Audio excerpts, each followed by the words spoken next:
You're watching news headlines on mining.com. I'm Devin Murrigan.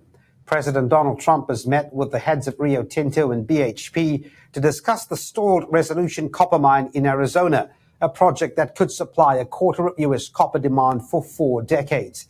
Rio Tinto's Jakob Stolzholm, his successor Simon Trott, and BHP boss Mike Henry joined Trump to press the case for the mine, which faces legal and environmental hurdles. The president blasted a court ruling this week delaying a key land transfer, calling it a blow to U.S. jobs and supply security. Trump has made boosting domestic minerals output a priority, framing copper as vital to energy transition and national resilience.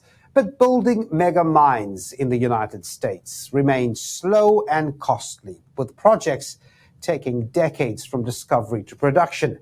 Now, if approved, Resolution Copper would be among the largest in the world, but opposition from indigenous groups and environmentalists continues to stall progress. Gold gained nearly 1% on Wednesday as traders look at Jerome Powell's speech at Jackson Hole. A spot gold traded above $3,340 an ounce, reversing most of this week's losses. Markets now see an 85% chance of a September rate cut, which could push gold back towards $3,400. The metal has already climbed more than 25% this year on safe haven demand and central bank buying. In Chile, Codelco has cut this year's copper output forecast at its El Teniente mine after July's fatal tunnel collapse. The company now expects to produce 316,000 tons of copper, down sharply from last year's 356,000. 6 workers were killed in the accident, which forced a multi-day shutdown and is still under investigation. CEO Ruben Alvarado says the incident will cost the state miner about $340 million.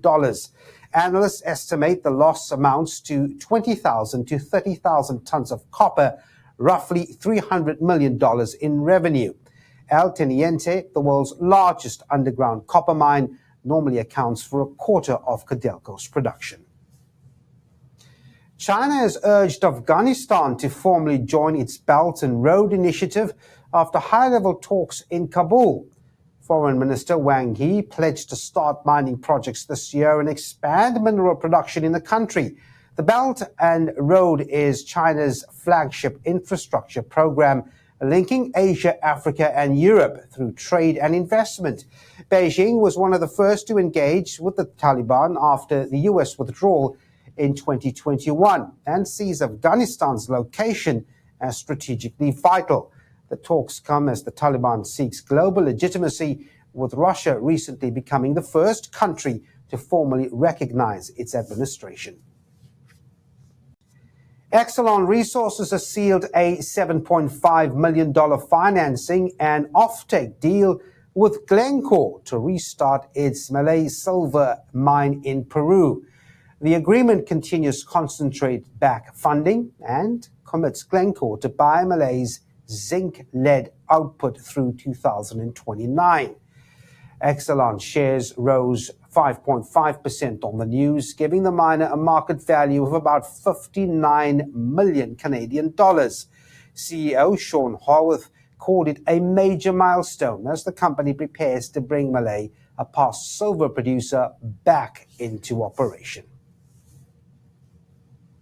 And that's where we leave your mining news headlines for now. Bye-bye.